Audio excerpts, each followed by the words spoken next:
আসসালামু আলাইকুম, স্বাগতম বিডি জব গ্যালারি চ্যানেলে। আজকের ভিডিওতে দেখবেন বাগধারা মনে রাখার দুর্দান্ত কৌশল। একাধিক সমজাতীয় বাগধারা শিখতে পারবেন অসাধারণ সব টেকনিকের মাধ্যমে।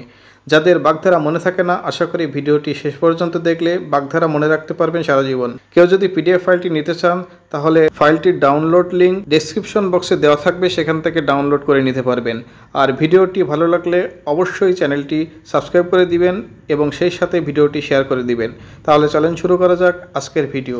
আজকে দেখবেন যে সকল সমজাতীয় বাগধারার অর্থ অপব্যয়, অর্থাৎ অপব্যয় অর্থটি যে সকল বাগধারা অর্থে ব্যবহৃত হয় তা হচ্ছে নয়ছয়, ভস্যে ঘিঢালা, ভূতের বাপের শ্রাদ্ধ, হরিলুট। আমি আবারও বলছি, অপব্যয় অর্থটি যে সকল বাগধারা ব্যবহৃত হয় তা হচ্ছে নয়ছয়, ভস্যে ঘিঢালা, ভূতের বাপের শ্রাদ্ধ, হরিলুট। নয়ছয় অর্থ হিসাবের গোলমাল, অনর্থক খরচ বা ভুল ব্যয়। ৯ আর ৬ যদি গুলিয়ে ফেলো টাকাও যাবে গুলিয়ে, হিসাব মেলবে না। এক্ষেত্রে আমরা মনে রাখতে পারি নয়ছয় অর্থ হচ্ছে অপব্যয়। ভূতের বাপের শ্রাদ্ধ অর্থ একেবারেই অনর্থক খরচ, যার কোনো দরকার নেই। ভূতের তো বাপই নেই, তাহলে তার শ্রাদ্ধ কেন? যার অস্তিত্ব নেই তার জন্য খরচ। এভাবে আমরা মনে রাখতে পারি ভূতের বাপের শ্রাদ্ধ অর্থ হচ্ছে অপব্যয়।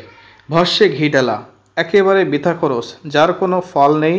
ঘি যদি ছায়ে ঢালো আগুন না জ্বলে সব নষ্ট হবে, অর্থাৎ দামি জিনিস নষ্ট জায়গায় ব্যয়, অর্থাৎ অপচয় নিশ্চিত। এভাবে আমরা মনে রাখতে পারি ভস্যে ঘিঢালা অর্থ হচ্ছে অপব্যয়। হরিলুট অর্থাৎ প্রচুর অপব্যয়, বেহিসাবি খরচ, লুটে খাওয়ার মতো। হরিলুট মানে প্যান্ডেলে উৎসবে টাকা উড়ছে। উৎসবে যেমন খরচের হিসাব থাকে না, অর্থাৎ অপব্যয় প্রবণতা। এক্ষেত্রে আমরা মনে রাখতে পারি হরিলুট বাগধারাটির অর্থ হচ্ছে অপব্যয়। এছাড়াও আমরা একটু ছন্দের মাধ্যমে বাগধারাগুলো মনে রাখতে পারি।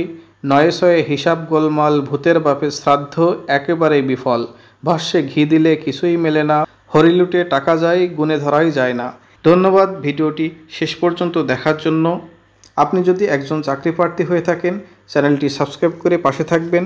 পরের ভিডিও দেখার আমন্ত্রণ জানিয়ে আজকে এখানেই শেষ করছি। আসসালামু আলাইকুম, আল্লাহ হাফিজ।